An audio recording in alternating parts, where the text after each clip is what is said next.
అందరికీ హాయ్ అండి. ఈరోజు వీడియోలో సమ్మర్ స్పెషల్ సగ్గుబియ్యం వడియాల రెసిపీ చూపిస్తాను. ఈ వడియాలకి అస్సలు ఎండతో పని లేదండి. ఫ్యాన్ కింద అన్నం చేసినంత ఈజీగా పెట్టేసుకోవచ్చు. నోట్లో వేసుకుంటే అలా నానిపోతాయండి. చాలా టేస్టీగా ఉంటాయి.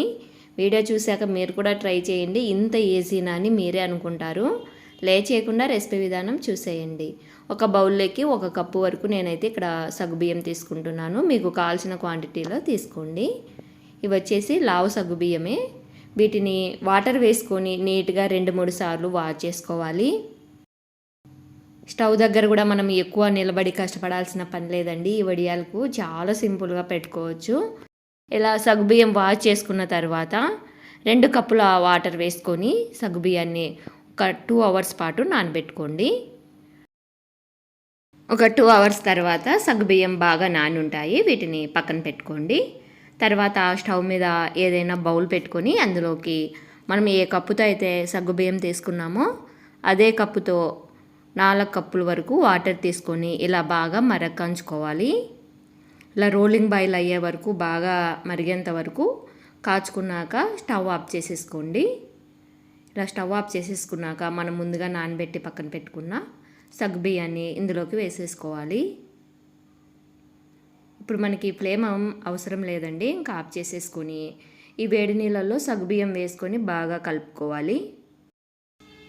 ఇలా బాగా కలిపేసుకున్నాక స్టవ్ మీద నుంచి దింపేసుకొని మినిమం 4 అవర్స్ పాటు పక్కన పెట్టుకోండి. ఈ సగ్గుబియ్యం ఇంకా బాగా నానుంటాయి. నేనైతే ఓవర్ నైట్ పక్కన పెట్టేశాను. మనకి మార్నింగ్ చూస్తే చూడండి సగ్గుబియ్యం బాగా ఉబ్బి ఉంటాయి. ఈ వాటర్తో సహా వీటిని మిక్సీ జార్లోకి వేసుకొని మెత్తగా గ్రైండ్ చేసుకోవాలి.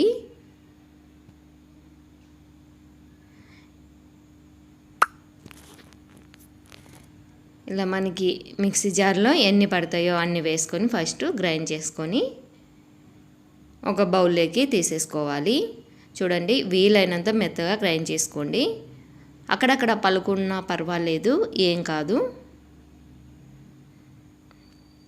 ఇప్పుడు ఒక బౌల్లోకి తీసేసుకొని మిగతా సగ్గుబియ్యాన్ని కూడా మిక్సీ పట్టుకొని మొత్తం తీసేసుకోవాలి.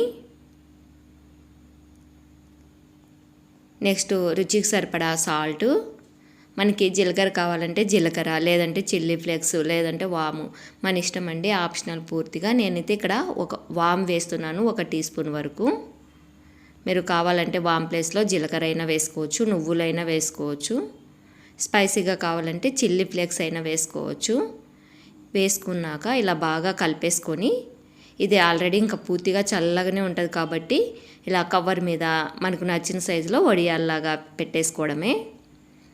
ఇది క్లాత్ మీద అంత మంచిగా రావండి సగ్గుబియ్యం వడియాలు. ఖచ్చితంగా కవర్ మీదనే పెట్టేసుకోండి.